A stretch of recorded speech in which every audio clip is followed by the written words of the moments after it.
Welcome to Virtual Society. I'm your host, Itamar, here to explore the art of Web3 gaming, community building, and beyond. Today we're joined by Mitchell Vella, Head of Marketing and Partnerships at Laguna Games, the innovative team behind Crypto Unicorns. Mitch brings a wealth of insights from close to a decade of traditional marketing experience, and now he's applying that expertise to the crazy world of Web3 gaming. We discussed the importance of being proactive, focusing on problems and solutions and value-first thinking in order to get ahead, both as a company and as an individual. I would like to thank Mitch again for his time. Enjoy the episode. Hello, Mitch. Thank you for joining us. Hey, Noah, thank you for having me. Amazing. I wanted to just dive straight into it and ask, first and foremost, what is Laguna Games and how does it correlate to Crypto Unicorns? And then we can talk a little bit about Crypto Unicorns themselves. Sure. So Laguna Games is a game development studio based in San Francisco, although we have team members all over the world. And we've been around for about 10 years, but Crypto Unicorns was the first project within the crypto/Web3 space that Laguna embarked on. So yeah, here we are 3 years later, still operating a live economy and a live game. And we were pretty quick out of the gate to launch a game in the gaming bull run that was 2021 to 2022. Amazing. And you mentioned Crypto Unicorns. That's pretty much the leading game of the studio. Can you kind of walk me through the game itself? Like what sets it apart? What's different about Crypto Unicorns than other games in the space? Yeah, so Crypto Unicorns is a build, battle, and land-based game. And around that itself, we have many other game modes as well. So, for example, we're actually about to release Rainbow Rumble within the next 24 hours, which is very exciting. For those that don't know, we actually used to be on Polygon, and we were there for most of our history. But about a few months ago, we transitioned to Xi, which is a layer 3 on Ethereum, built on Arbitrum, and that has allowed us to provide a much faster, much cheaper Web3, cheaper in terms of gas, that is, Web3/crypto gaming experience for many players. But Crypto Unicorns itself has always been a game where you can show up, you have plots of land, and your goal really is to breed unicorns. And as you breed out unicorns, you're going to get higher stat unicorns. And these higher stat unicorns are going to allow you to perform more complex tasks and generally generate more rewards as well. But as you can imagine, people fight to try and breed the most rare unicorns because they can, yes, use this in the land gameplay itself, but also in the PvP games where most players want to flex off their unique unicorns. On top of that, we also have the evil unicorns called the shadow corns. So these are the nemesis of the unicorns themselves. So there's only 3,000 of these, and players who prefer a more passive experience can simply pick up these assets and have a more passive resource/reward generation for just holding it, right? So players can kind of choose their own adventure, or you can choose both, which is what I did. And that was many years ago. Is that split between like shadow corns and unicorns translate to the community as well? Like, is there a beef there between like shadow corns and unicorns? Yeah, there is, but I would say most of the beef comes from the different tribes. So tribes are almost like your gaming guild, right? Your group of clan buddies that you've partnered up with.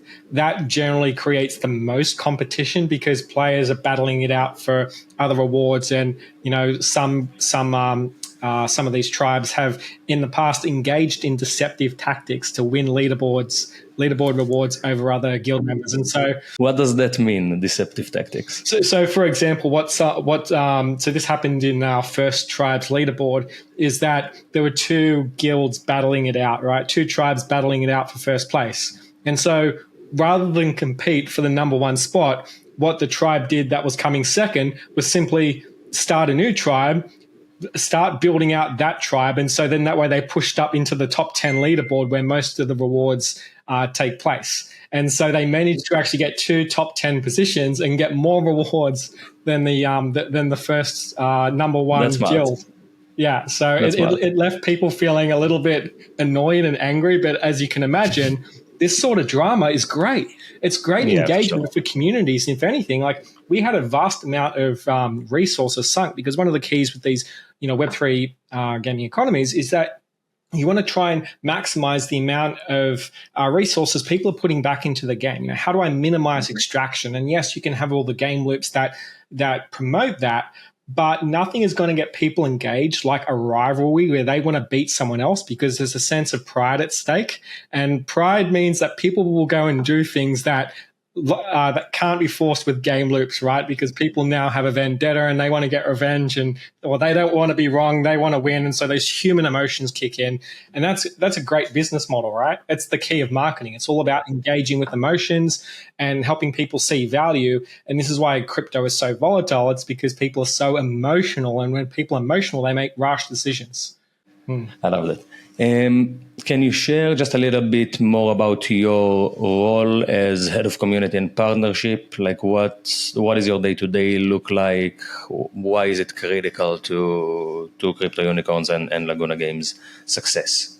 Yeah, so I'm in a unique position because I actually came to work from Laguna from a player and investor side of things. So I actually invested into Crypto Unicorns when they first had their egg mints, and then they had the land mint. So I was an investor in the game, and then I was a player in the game for about a year. And having a background in marketing, I saw a lot of opportunity to come on board and help. So constantly sending emails, constantly sending messages, and eventually my persistence paid off. And so, yeah, not long after that, I got put in a marketing and partnership management role. But one unique value add I bring to the table is that I obviously have a lot of product experience. I play this game more than anyone else at this company. And so that way I can, work with the game design team. I can work with our engineering team.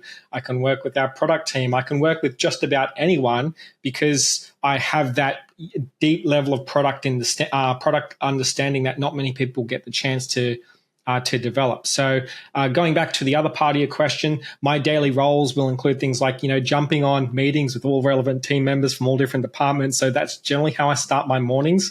I'm based in Sydney, so it's my mornings is normally the tail end of US time zones. And so I kind of cram all my my meetings into the morning. And then after that, reaching out, looking for potential partners, looking into new marketing strategies, executing marketing strategies. Obviously, when you're in Web3, it's not just you yourself. You have partners, right? You have, the chain you're working with and the team that manages that. You may have third-party developers as well, like we do, or in other cases, we have partnerships that we have partnered up with to provide a technical solution, Third Web being an example of that. So a lot of it is a lot of different things.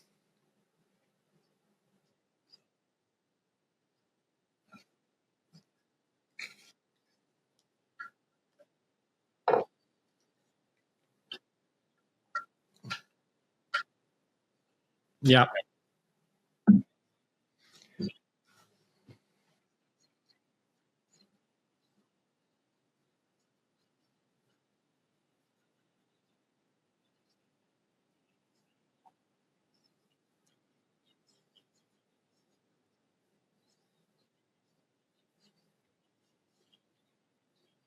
Yeah.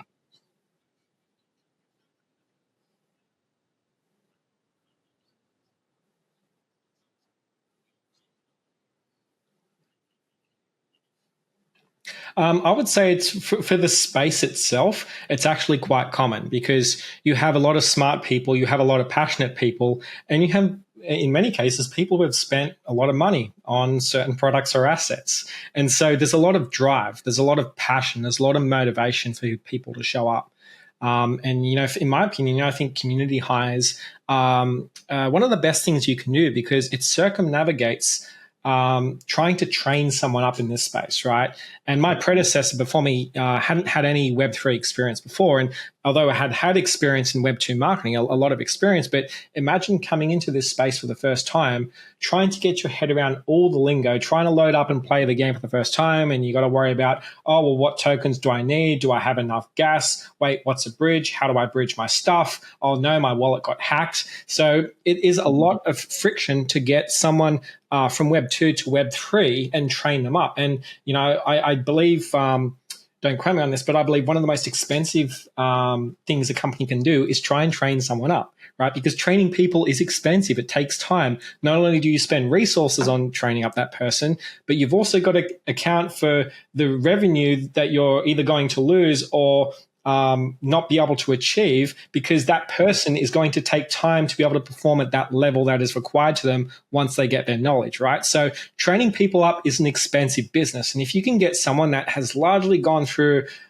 training simply by being part of the product, they're aware of what's happening in their space, they've got their finger on the pulse, they're checking charts every day, they're invested in crypto, they're already half trained, right? And now if they've got skills in the space, that's even better, because you can literally put them in a role, and really the only thing you need to train them is how to work with the team, right? How to communicate with specific team members. In my case, coming in, I'd never worked with game developers before. So I'm like, okay, cool. Well, how do I speak to these guys, right? So I had to learn how to speak their language and communicate with them in a way where, I, for example, wouldn't be able to just give if I wanted something done, I had to outline very clearly everything that needed to be done and how, which is generally how it goes when you're working with developers or engineers. You can't leave anything to chance. You've got to be very, very, very granular with what you ask people to do and what you're wanting to achieve.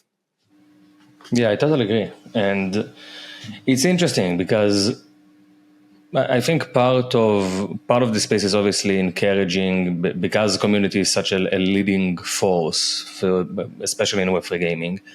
You encourage people to provide feedback, and you encourage people to be involved, and the team is there. The training piece, once you hire someone from the community, is much easier. And it is something that we're seeing way more of in Web3 gaming specifically than really anything else, which I love. I want to go back a little bit. What have you done before joining Laguna Games, and what kind of made you make the leap towards Web3 gaming? Yeah, so I ran my own marketing agency for about 7 years. I was doing Facebook ads for business. So I would work with businesses, all sorts of businesses. I'd work with coaches. I would work in the e-commerce space. I'd work with your brick and mortar businesses, shops, around the corner that provide different services. After doing that for about 7 years, you obviously start to get good at it. But at the same time, I was also getting bored of it, right? I'm just like, oh, well, this is just, this is good and all, and I've got a lot of freedom, but for me, it's just not, for me, I need to be stimulated. My mind generally, in order for it to be engaged, needs to be challenged constantly. I need to be able to push myself. And if I don't get that, I get bored very, very easy. And so I had some friends that were in crypto at that point, and this was about 2021, and obviously Axie was going crazy. So it was around that point where I was like, well, hang on a sec. Like, I have all these skills in marketing. I have skills building landing pages. I have skills in consulting. Let's go into this new industry that's really I'm just hearing about for the first time, and it's clearly going to have a lot of problems because it's a new industry, and, I'm going to try my luck in here. So I got my first few clients through some referrals, and one of the first true Web3 games I worked with was Chumby Valley. And those guys are still developing, still building, although to be able to work with them and consult with them and say, hey, like, you need to seriously think about your new user experience, because ultimately I think this is where most companies are going to fall down. People who are building this product don't think about customer experiences enough. And I'm the customer, so I know. I'm the one spending money, buying NFTs, playing games, spending thousands of dollars on tokens. I am the customer. And so I can come to this space and say, well, hang on, this is not working for me. It's not going to work for anyone else. Yeah, for sure. And I think that time, like 2021, we saw a lot of let's say, economy first, Web3 first games, not necessarily that engaging, not necessarily that novel, pretty much like exe copies or exe clones. And we saw quite a lot of them run to the hills and then crash. So it was a very interesting time, and I thought it's interesting to me that your initial response to a new market was, let me bring my skills to this market, because that's not necessarily the first reaction of anyone really engaging with a new market. It's more about, what is this? How do I engage, like in terms of being a user? But you steered right into how can I contribute, really, which is interesting to me. Yeah, absolutely. And it goes down to how you view challenge and hardship, right? So some people view challenge and hardship and they're like, well, this sucks. I don't like this. And then they'll react in a negative way. But when you understand that it's not your circumstances or your opportunities that dictate your quality of life, it's how you respond to them, right? And what you do with them that makes someone good at what they do, right? When you realize that, you're like, well, hang on a sec. I can turn what is a problem into a solution, and I can get paid for contributing to that solution. And really, that's all capitalism is, right? That's all what money is about. How do I solve a problem for someone and get paid doing it? And if you solve a big problem, you get paid more money. And if you solve a big problem more frequently, you get paid even more money, right? And so how do you solve problems for people? Well, you got to figure out, one, what the problem is, help them understand it, and two, give them the solution. And if you can help them get the solution, well, guess what? You can then charge them a fee for you to help them get there, right? And that's ultimately where my marketing experience taught me, is like, at the end of the day, people have no shortage of problems to be that need to be solved, especially in Web3, right? Like I said, new upcoming industry, people starting up. There was a lot of people starting games who'd never started games before. Yet alone a Web3 game. People just had no game development experience, but were wanting to catch on to the narrative, wanting to catch on to the trends. And so that presents opportunity. So yes, it may have scared a lot of people, but I would encourage people to say, well, where that fear is, where that discomfort lies, is always where opportunity is going to be. And if you can train yourself to see that, then you're going to have an advantage that not many people have. And that's the difference between entrepreneurs who make it and those who don't. I really agree. And I think there is an entrepreneurial spirit to Web3 as a whole, just the nature of working remotely, no playbook whatsoever. You need to kind of invent everything and fail forward, whatever in every realm of the space. So I very much agree there. In terms of kind of your background in, let's call it traditional marketing, how does that shape your approach to promoting both crypto unicorns and other Web3 projects? Because this space doesn't really use Facebook pages, unfortunately, or Facebook ads. Yeah, so obviously it's very important to adapt to the environment, to the medium. And so, yes, and I've tried Facebook ads for Web3, and to an extent it did work, right? You've got to understand, when it comes to marketing, you've got, two main phases, right? So the first one is all about attention and awareness, right? How can I get people to notice our product or see the product, right? And then from there is all about, okay, cool, now that we've got the attention and the awareness, how do we convert them into a customer, right? And that's the conversion process. Now, getting an attention awareness is easy, right? You've just got to go where the people you want to attract are hanging out. Now, if you're in Web2 marketing, then you've got all your social platforms. As a social media marketer, I'd go, you can run ads on YouTube. I did Facebook ads, so I was running ads on Facebook. But in crypto, Web3, people are on Twitter or X, people are on Discord, people are in Telegram, right? And so this is where it's very important to learn where your target audience is spending their time and start engaging with them, run ads on those particular platforms. So not to say that the other platforms won't work, but ultimately when you're starting out, it's best to go and focus on what is going to work for you best. And so if you're starting up a Web3 project for the first time, I would say don't go and run Facebook ads. You would do this if it was, at a later point in the cycle when the company was more established and you wanted to get you nailed your onboarding process, then yes. But, at this point in time, go straight to where people are spending their time, and that is on Telegram, Discord, or X. Now, I want to ask something. So there is, like, regarding pretty much Twitter ads, Reddit ads, even maybe just ads in general. From my perspective, and I'm talking more of a community guy, not necessarily a marketing guy, but from my perspective, those ads has been kind of perceived as scammy, because all of the rug pulls and whatever that we had throughout, like 2020, I would say, to 2022, kind of, we had a shit ton of rug pulls just promoting on Twitter or X and promoting on Reddit, rugging, and then it felt like it kind of ruined it for everyone. That's my feeling. What was your experience with ads on those platforms?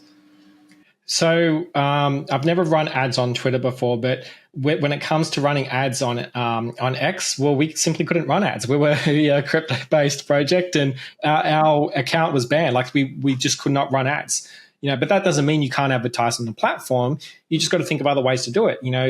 For example, KOLs, right? Go and work with some KOLs. They can advertise on your behalf, right? So that's another way to do it. Or another one of my favorite strategies is find Twitter rating groups. There's plenty of services out there where people go and engage with anything you say. And as you know, the more engagement any sort of post or reply gets on X, the more likely it is to be picked up by the algorithm and more people are going to see it. So yes, even if you cannot advertise through the actual platform advertising tool, it doesn't mean you can't find a different way to actually have visibility and awareness on that platform. So that's simply what we did. We just simply went through different KOLs. And in my opinion, I think that's better, right? Because, especially when we're on the forefront of this new tech and trying to establish our identity. Okay, well, where does this tech fit into to gaming is the obviously specific area I work in. I think humanizing who you are and bringing creators on board, true creators who are very passionate about talking about your product, and they go and build the relationship for you. And basically you're delegating, right? You're delegating the job of someone doing, business development for your company to someone else who is doing it en masse through either streaming or writing up, threads or tweets and it's just simply talking about your product, right? So I would say that's how we solve that problem. And again, that goes back to what I was saying. Well, okay, cool. Here is the problem. Here is the challenge. If there's a challenge, there's an opportunity, right? So, and that's universal, right? There's this fascinating concept in Taoism, which is a Chinese religion, that a concept of duality, and that for every good there's a bad. For hot you have cold. For light you have dark. And that's a human way of looking at things, because we're either white or black. That's how our senses operate from one extreme to the other. But when you understand that, cool, well, if you're feeling bad about something, chances are that it can turn around very quickly, because whatever made you feel bad, something the opposite can make you feel good. And so again, it's just training yourself to see opportunities where other people look and be like, oh yeah, there's nothing there, this doesn't work. And the first people to do that are generally the ones who have the biggest return, who get the biggest reward. For sure. It's all about perspective. And I think at times it really depends, because the everything about Web3 gaming is emotional, I would say. Maybe less so now than it was previously, but obviously you have a market that is kind of detached from what people are actually building, but does affect it, or affect the sentiment, or affect the people in the community of the projects. And you always need to keep the perspective of, we're building something here that was never really built before, and that means that there is huge potential at the end of, but it also means it's a huge challenge, because there's a reason no one has ever Correct, done. right? It's going to be more difficult, and this is part of the challenge of working in this space. Trying to grow a project in the space. You're dealing with challenges that a game developer or a game studio has not had to deal with before. I'll give you a good example. Discord and dealing with communities. Imagine where you have all this transparency, which is great, but when anyone can look in and see how much funding you got left, can check in and see what the team's roadmap is, can literally get on a message and tag anyone, in Discord, tag the team member and write a message and expect a response instantaneously. There's almost this insane level of accountability. And for me, I love accountability. If more people were accountable for the work they did, or the things they say, we'd have a lot less issues in the world, because it's the lack of accountability that goes on to create problems, because people are like, oh, well, that's not my responsibility. And anytime you delegate blame, even if you did it, you're never going to learn from that, because your solution is, oh, well, it's not my fault. And when you do that, the power to fix it goes to that person you delegate it to, right? And so we've become in this culture where blaming is the way to go. But even if it's not your fault, just like, I'm going to own it, and I'm just going to try and figure out a solution and work with people. And if you can have that approach, because you can never argue with the community. You'll always be wrong. People are always going to be upset, and there's money at stake here. People have invested a lot of money, so you can imagine the emotion, with what that's propelling what people say. So it's very important to learn how to deal with people. But in that case, that's a double-edged sword of transparency. Is yes, people hear the information straight from the horse's mouth, but at the same time, it's going to feel like there's a lot more pressure than ever before, because now you've got everyone breathing down your neck, not just your boss. The whole community is breathing down your neck and questioning everything you do. Exactly. And it is, as you said, it's a matter of perspective. There are good and there is bad in that. And you just need to kind of manage Train yourself to see opportunity where other people see none, because there's always opportunity. Doesn't matter where you are. I agree. And I like that. What, in terms of just like strategies and the things that worked for you guys, what would you say you found to be the most effective in just growing the Crypto Unicorns community? Was it partnerships? Was it KOLs? Like, what was, from your perspective, the most influential piece? Yeah, so definitely partnerships and KOLs. We've tested a lot of different marketing strategies. So, I've tested Facebook ads. We tested display advertising. So, going on to, websites that allow you to basically run ads on all these display websites. You'd upload your creative, and you'd have a link that would link back from that banner, for example, back to the page. So, yeah, we tested a lot of things. I've probably over the last... I've spent the last probably around 16 months just testing as much as possible. And yes, the two things I found to work the best out of all that were strategic partnerships done in the right way and KOL partnerships done in the right way. And the reason I say done in the right way is because there's plenty of times where partnerships hasn't worked out, because I was experimenting with strategies and I was like, oh, okay, well, this didn't work, but this worked. And the same thing with the KOLs. There's a lot of KOLs we worked with where, we didn't see anything from that. But then through additional experimentation, I found things that worked. And so this is where you have to have that, that willingness to experiment in this space and learn and be willing to be proven wrong, because you can never underestimate how wrong you can be, especially in this space. Just when you think you've got it figured out, something changes, whether it's the market, whether it's the narrative, something changes, and that changes everything else. The space is so sensitive to change. And if you're not sensitive to change, then you're always going to be playing catch up. And you can't play catch up in this space because everything moves so quickly. Narratives change daily. And so how do you adapt? Like it's almost like the catch-22, because you want to try and adapt, but by the time you adapt, it's already changed. And so you try to adapt to the next set of changes, but guess what? Changes happen so quickly. So by the time you learn and adapt, you're already playing catch up. And this is probably one of the biggest challenges in marketing in this space. Not just marketing, just building anything here, is that what works is always changing, and it might not be consistent. What worked, a year ago, or something that someone else did might work for them, but it won't work for you. And there's plenty of occasions where I've tested things that have worked really well for other projects, just didn't work for us. So again, you have to be open to just experimenting, recording the outcome, and if there's any sort of success with that, doubling down on what worked and throwing out everything that didn't work, but being open to revisit it again, because it could work at some point in the future. Like, no one knows. Yeah, I think that you touched on the point, like your last sentence, pretty much. Uh, Experimenting and documenting, and making sure that you know what happened and be willing to revisit it again if, but not Yeah. if, when things are going Yeah. to Well, I can change. actually give you a good example with this, and I think this would be a lot of value to anyone listening. But when you understand that most of the people in this space, so crypto, Web3, they're motivated by FOMO, right? I think that's more powerful than the feeling of getting wrecked. When people feel like they're going to miss out on something, this is what causes things to pump, right? This is why we have meme coins. It's purely FOMO driven. Everyone's chasing the meme coin because they think they can get a 2, 10, or 100x.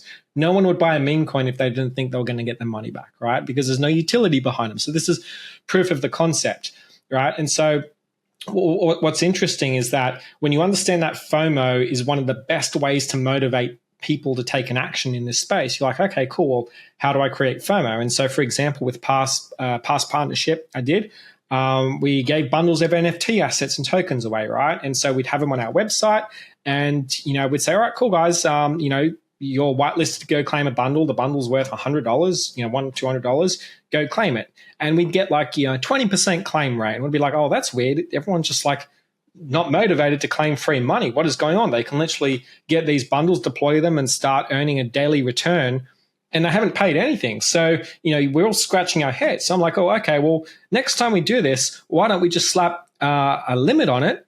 And why don't we slap, a quantity limit, but why don't we also slap a time limit, right? So then we went ahead and repeated the same thing. And we actually made the bundle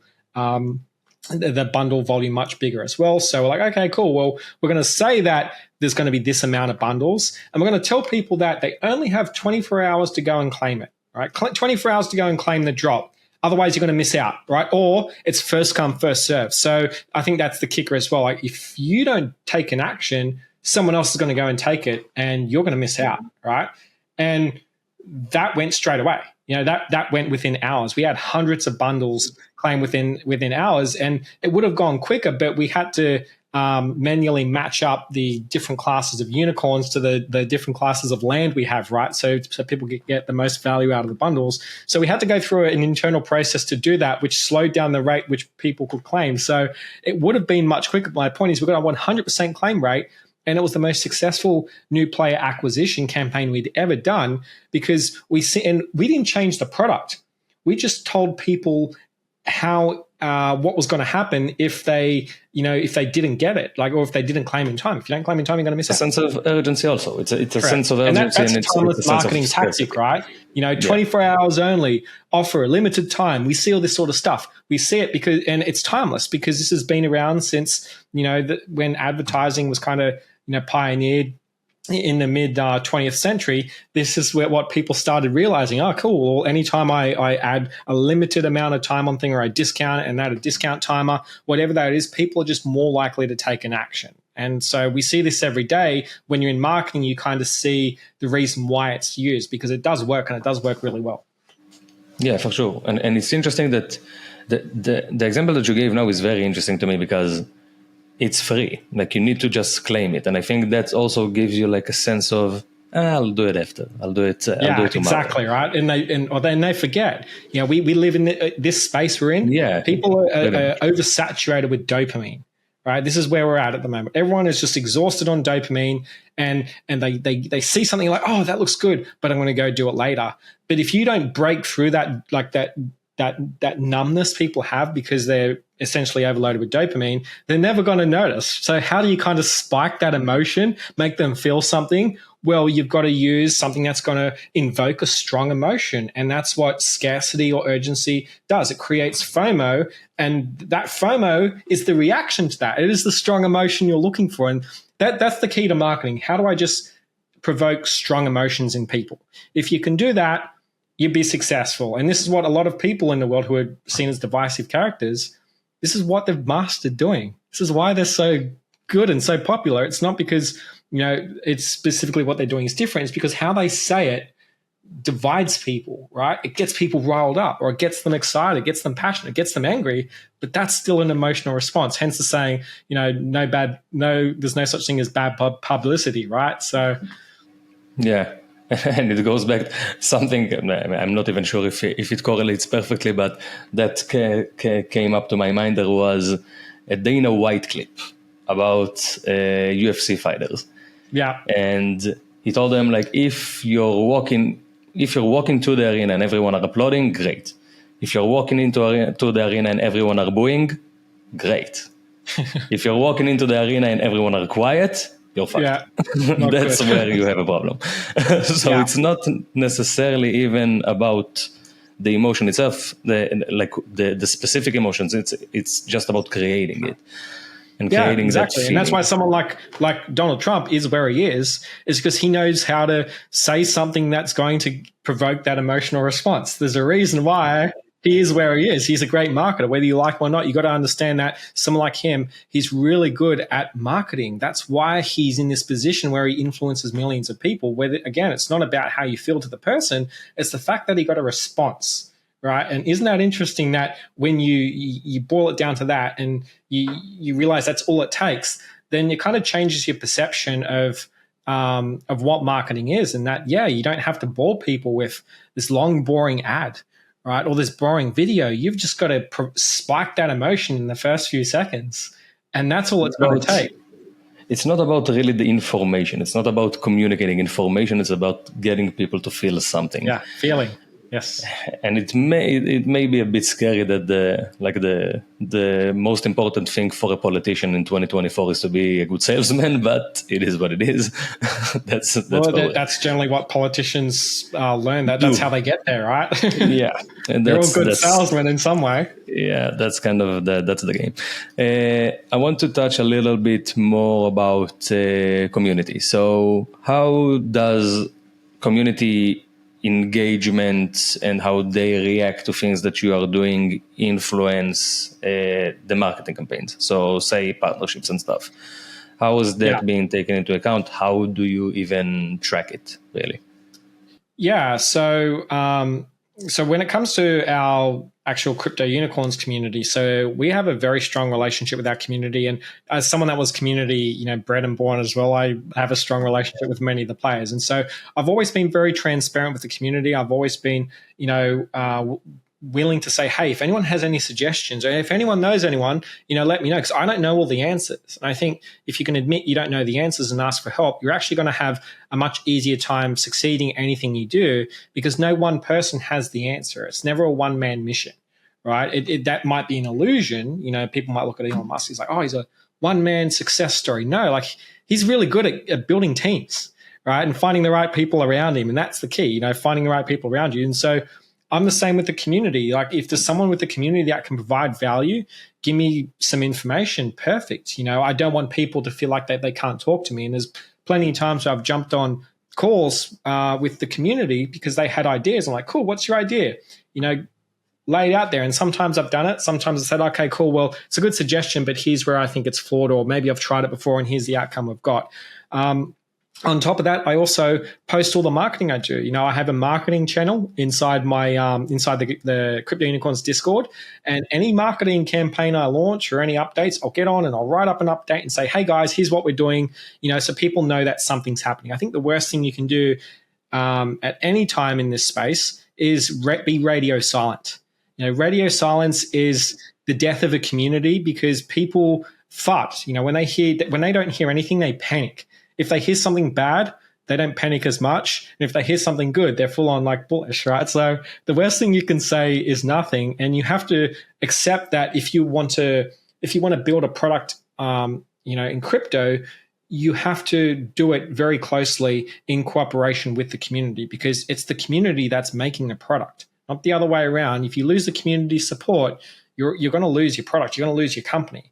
Right. So, and that's why new user onboarding and making sure the team is transparent is so important, because we have to have a strong relationship with the community. Community is what drives all the narratives as well. So without that, we wouldn't be here. Without the support, pretty much, without them amplifying and being behind everything that you guys are doing. So Yeah. do you take pretty much suggestions or feedback from the community? Not necessarily just about like marketing stuff, but Yeah. but product stuff as well.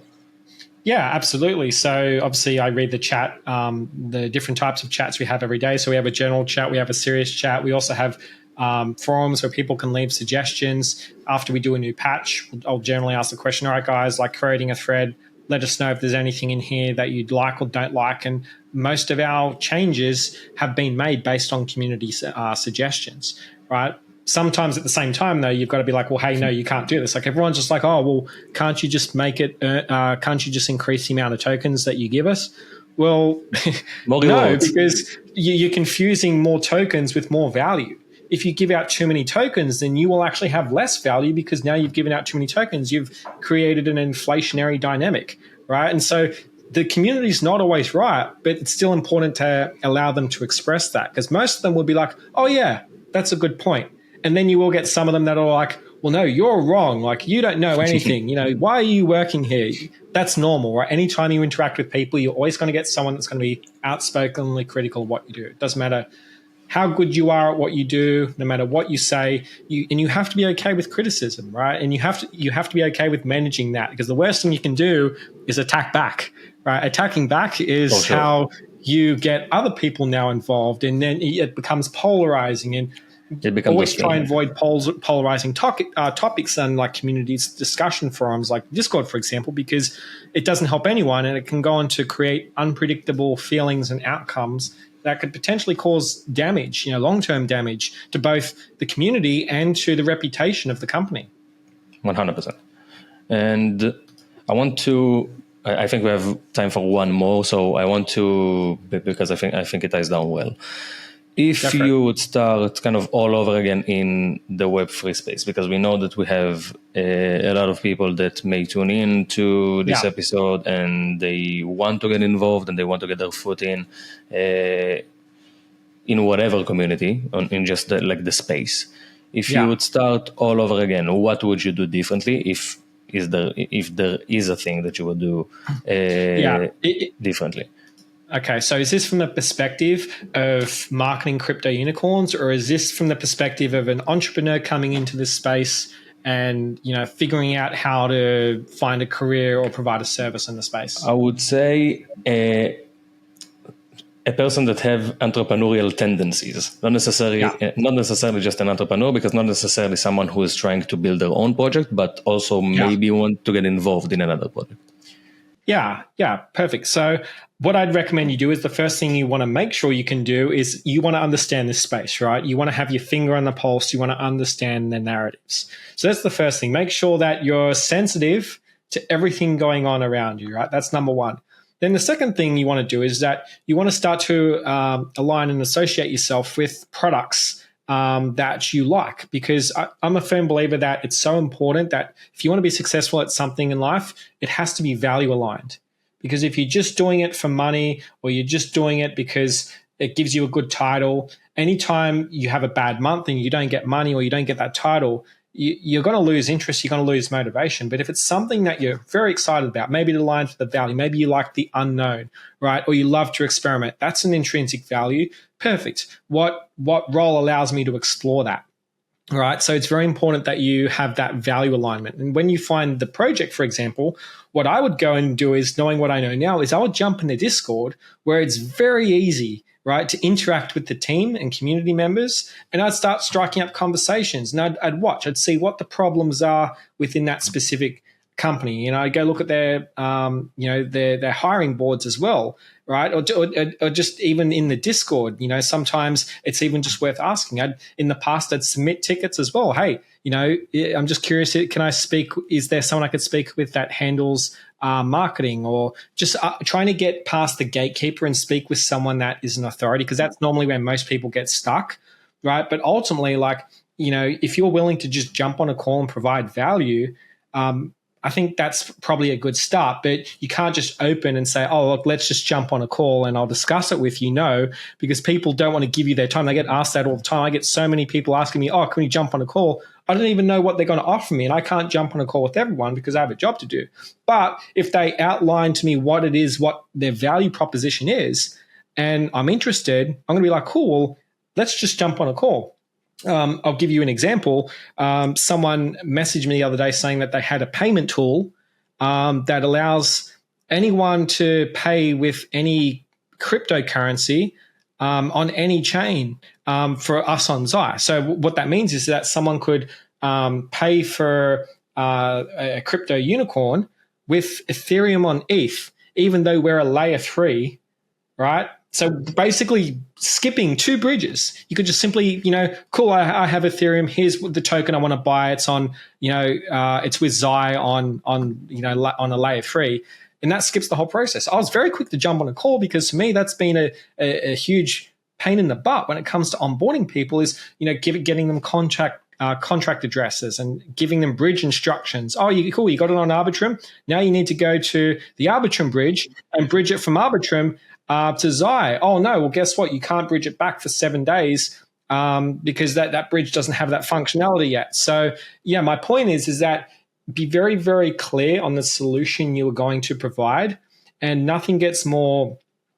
People want the solution more when you've reminded them of what the problem is. And so Discord is probably the best way to do it. Yes, you can send DMs on X, but the problem is that either people have spam filters up, or they have their DMs off or stuff like that. So I personally find reaching out in Discord has been the best thing, but you just want to generally make sure you can solve a problem, because if you can do that, you're 100% going to succeed, because there's heaps of problems in this space. There's no shortage of problems. And people will throw a lot of money at trying to solve the problems because there's a lack of people who can actually solve the problems. And so if you can bring that value proposition here, you're going to be able to find something very, very quickly. And even if that doesn't work, you'll find something else very quickly. I like it. So identifying the problem, providing the value in advance, Correct. communicating how you're going to provide the value before reaching out Correct. and asking. And go through the right channels. That sounds like a lot of work. Yeah. That sounds like a lot of work. Don't email, don't DM on X. You can try it, but personally going through Discord has been the best way for me to get straight to the person I need to speak with. And that's how exactly I got here. I opened up DMs with Aaron, our CEO, in Discord, and I went directly to him. Nice. That's a very good way to go about it. Go directly to the person. Well, absolutely. Sure. Like the higher you can go up the chain, the quicker it's going to be. Because like I said, you got to get past the gatekeeper. A lot of times we'll have moderators in the Discord. The moderators aren't who you want to speak with, right? They're not going to be able to help you, but they can, in often situations, connect you with the person you need to speak with. So be nice. Be patient. Don't use copy and paste templates or scripts, because it's very, very obvious. It's also very, very obvious what's written by ChatGTP. So don't use that either. Don't do any of those. Don't copy paste and just change the name, because also people in the space are talking. So that's another thing. Exactly. And I think that it goes back to what we talked about in the first minutes of this conversation about perspective, because some people will hear what we just said and be like, hey, that's a ton of work for something that wouldn't necessarily benefit me 100%, because you can guarantee that someone is going to work with you, and they will be discouraged. And there is another part that will listen to this and will understand that everything is in their hands. And if you will provide enough value in advance, and you'll be impressive enough, and you'll reach out to enough people, you will get your foot in the door. And I think both me and you are speaking from experience here, because the way that I joined Game 7 was very much similar. I've built an entire community plan before joining the team. I pretty much provided everything in advance, like a 27-page, hey, do this. Like you can do this with me, but you can do this without me. That's kind of what I think. It took days to prepare. So it wasn't it wasn't a small thing, but and this wasn't the first project that I was messaging other projects too, right? It takes work. It's everything in life is a numbers game.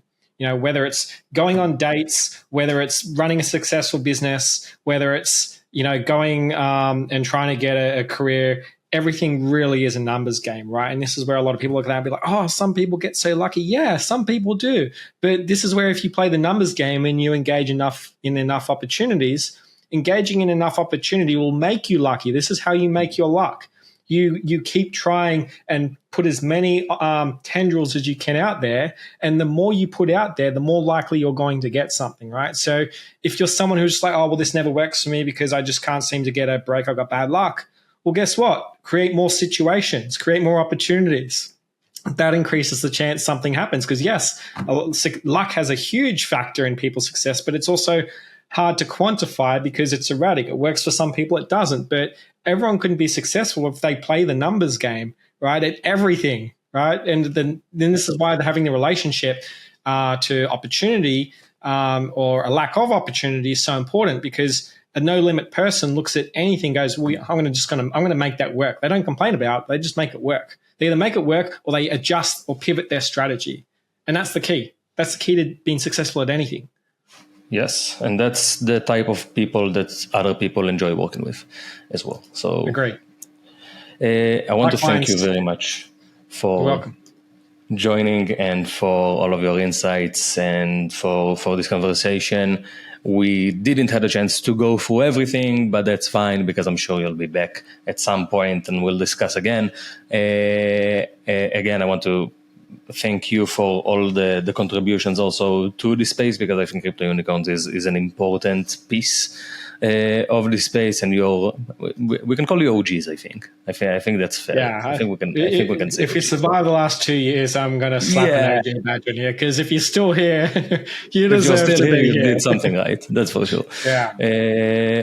I want to encourage everyone to connect with Mitch. I'll have all the socials and all of the links down in the description. Check out Crypto Unicorns as well, of course.